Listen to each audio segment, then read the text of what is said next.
کہ ساری کائنات کے مالک ہیں. اعلیٰ حضرت فرماتے ہیں مالک کونین ہیں وہ پاس کچھ رکھتے نہیں, دو جہاں کی نعمتیں ہیں ان کے خالی ہاتھ.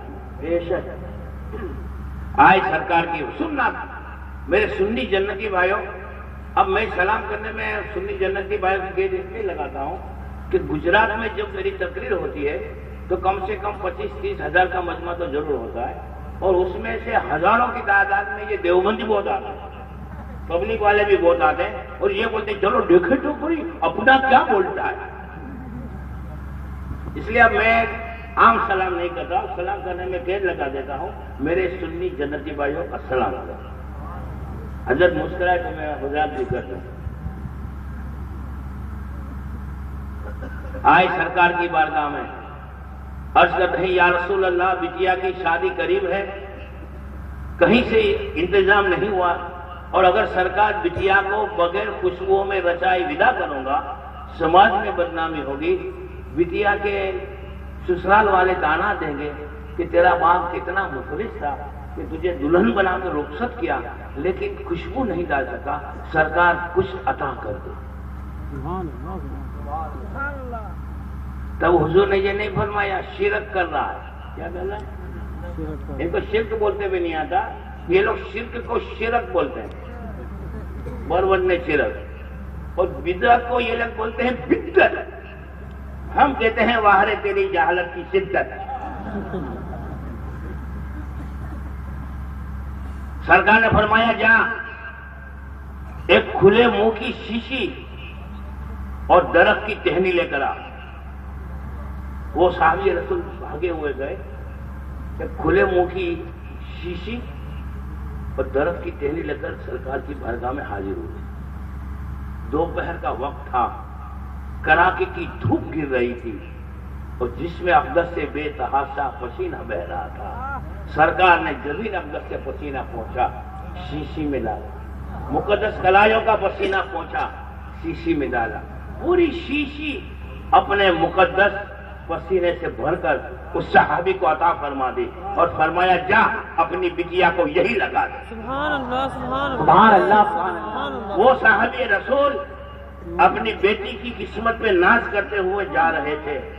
راستے بھر سوچتے رہے کہ دنیا کے راجاؤں کی, نوابوں کی, امیروں کی, جاگیرداروں کی, مالداروں کی بٹیا کی جب شادی ہوتی ہے تو ان کو بیش بہا قیمتی مشک و عنبر کا عطر لگایا جاتا ہے, لیکن میری بٹیا جیسی خوش قسمت اس روئے زمین پہ شاید ہی کوئی لڑکی ہوگی کہ اس کو ایسا عطر لگایا جا رہا ہے کہ ایسا عطر تو جنت میں بھی نہیں ہوگا. سبحان اللہ سبحان اللہ.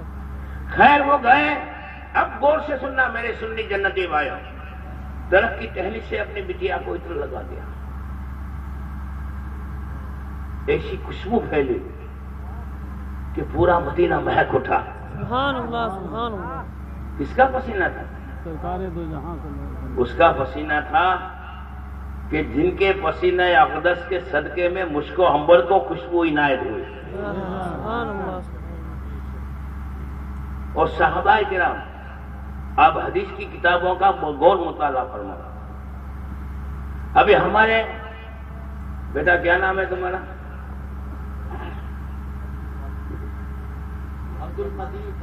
مولانا عبد القادر قادری صاحب کہیں چلے گئے.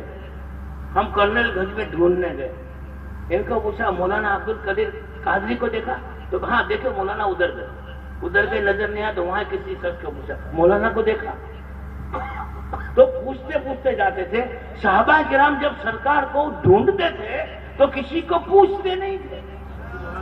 ہاں ضرور پوچھتے تھے, ناک سے پوچھتے تھے, ناک سے سونگتے تھے کہ تنے اقدس کی خوشبو کہاں سے آ رہی ہے. اسی کو اعلیٰ حضرت فرماتے ہیں کیا مہکتے ہیں مہکنے والے, منہ پہ چلتے ہیں بھٹکنے والے. رضی اللہ تعالیٰ عنہ فرماتے ہیں کہ جب ابتدا اسلام کا دور تھا اور ایک مرتبہ سرکار ہمارے درمیان تشریف فرماتے اور کہیں چلے گئے, کچھ بتایا نہیں, اور سرکار کے آنے میں تاخیر ہو گئی تو ہم تمام صحابہ ڈرے کہ شاید کسی دشمن نے سرکار کو ایجا تو نہیں پہنچا دی. اور سب سے زیادہ جو گھبرایا تو تو میں گھبرایا، میں بھاگتا ہوا سرکار کو ڈھونڈنے گیا، لیکن کسی کو پوچھتا نہیں تھا، اپنے ناک سے یوں کرتا تھا، تن اقدس کی خوشبو آتی تھی، سرکار تک پہنچ جاتا تھا۔ سبحان اللہ فرماتے ہیں ان کی مہک نے دل کے گنچے کھلا دیے ہیں، جس راہ چل گئے ہیں مجھے بسا دی۔ تو جب اس دلہن کو سرکار کا پسینہ لگایا گیا، ایسی خوشبو مہکی، پورا مدینہ مہک اٹھا، اور تمام لوگ اس صحابی کے گھر پر جمع ہو گئے۔ اسی دن سے اس صحابی کے گھر کا نام بیت المجیبین پڑ گیا۔ انگریزی میں اس کو کہیں گے پرفیوم ہاؤس، اور ہماری راشٹریہ بھاشا میں کہیں گے سگندھ نواس۔ بات یہاں ختم نہیں ہوئی۔ محدثین کرام اس حدیث کی شرح میں لکھتے ہیں کہ جس دلہن کو سرکار کا پسینہ لگایا گیا تھا، اس پسینہ اقدس کی وہ برکت حاصل ہوئی کہ اس دلہن کے بدن سے جو اولاد پیدا ہوئی، 7 پشتوں تک اس کی اولاد کے پسینے میں مشک و عنبر کی خوشبو آیا ہے۔ سبحان اللہ سبحان اللہ۔ اسی کو اعلیٰ حضرت فرماتے ہیں واللہ جو مل جائے میرے گل کا پسینہ، مانگے نہ کبھی عطر نہ پھر جائے۔ سبحان اللہ۔ یہ وہابی دیوبندی یہ حدث یہ دعویٰ کرتے ہیں قرآن میں اللہ نے فرمایا انما اللہ بشر مثلکم، نبی ہمارے جیسا ہوتا ہے۔ ارے واہ، یہ منہ اور مسور کی بات، نبی تیرے جیسا ہے۔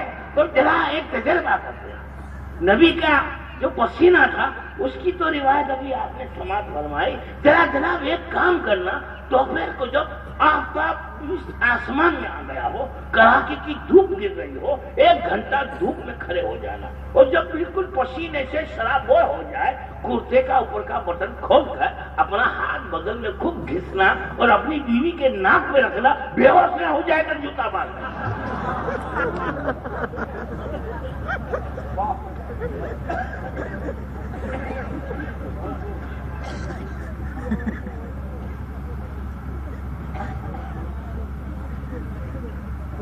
وآخر دعوانا ان الحمدللہ رب العالمین۔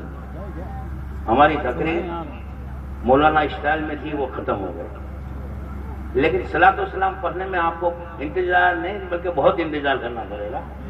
اب ہمارا رضوی برکاتی ٹیوشن کلاس چالو ہوگا۔